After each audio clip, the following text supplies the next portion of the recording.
நீங்கள் பார்த்துக் கொண்டிருப்பது நியூஸ் 21 செய்திகள். தமிழ்நாடு செய்திகளை உடனுக்குடன் தெரிந்து கொள்ள நியூஸ் 21 செய்திகளை பாருங்கள். 2 ஆண்டுகளாக பொது வழித்தடத்தை அடைத்து அராஜகத்தில் ஈடுபட்ட பெண். இதனால் கோபமடைந்த பொதுமக்கள் வாகனங்களை நிறுத்தி சாலை மறியலில் ஈடுபட்டதால் அரை மணி நேரத்துக்கு மேலாக போக்குவரத்து நெரிசல். நாமக்கல் மாவட்டம் ராசிபுரம் அடுத்த காந்தி நகர் ஒட்டமேடு பகுதியில் 40க்கும் மேற்பட்ட குடும்பங்கள் வசித்து வருகின்றன. அனைவரும் அங்குள்ள பொது வழித்தடத்தை 35 ஆண்டுகளாக பயன்படுத்தி வருகின்றன.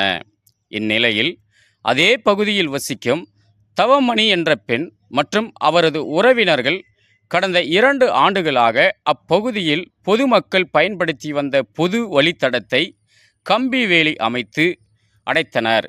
இதனால் அப்பகுதி மக்கள் அங்குள்ள ஆற்றோடை வழியாக தடமாக பயன்படுத்தி வந்துள்ளனர்.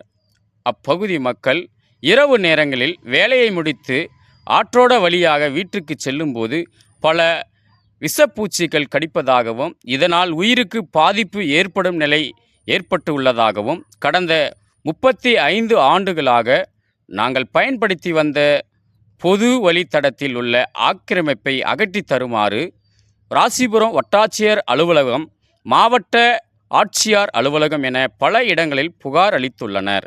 இந்நிலையில் கடந்த வாரம் அப்பகுதி மக்கள் பயன்படுத்தி வந்த ஆற்றோடை வழியில் தடத்தை அரசு அதிகாரிகள் தூர்வாரி சுத்தம் செய்வதில் அந்த ஆற்றோடை மேலும் பள்ளமாக, அதனால் அப்பகுதியில் மக்கள் ஆற்றோடை வழி தடத்தை பயன்படுத்த முடியாத நிலை ஏற்பட்டதை அடுத்து பொதுமக்கள் இன்று வாகனங்கள் நிறுத்தி சாலை மறியலில் ஈடுபட்டதனால் இதனால் அப்பகுதி அரை மணி நேரத்துக்கு மேலாக பாதிப்பு ஏற்பட்டுள்ளது.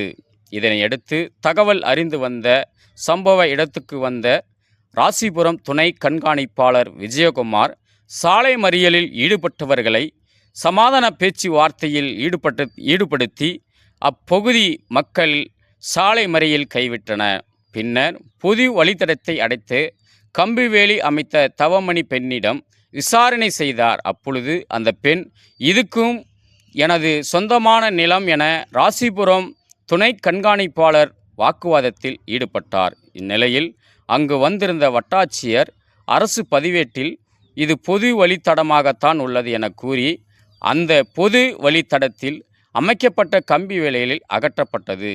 நியூஸ் 21 செய்திகளுக்காக செய்தியாளர் சீனிவாசன். மேல்நிலைப்பள்ளி, இதயா நர்சரி பிரைமரி ஸ்கூல், சிறுமலர் தொடக்கப்பள்ளியில் தமிழ்நாடு அரசு வழங்கும் நலத்திட்டங்கள் அனைத்தும் மாணவ மாணவிகளுக்கு முழுமையாக வழங்கப்படும். 1ஆம் வகுப்பு முதல் 8ஆம் வகுப்பு வரை தமிழ் வழி கல்வி முற்றிலும் இலவசம்.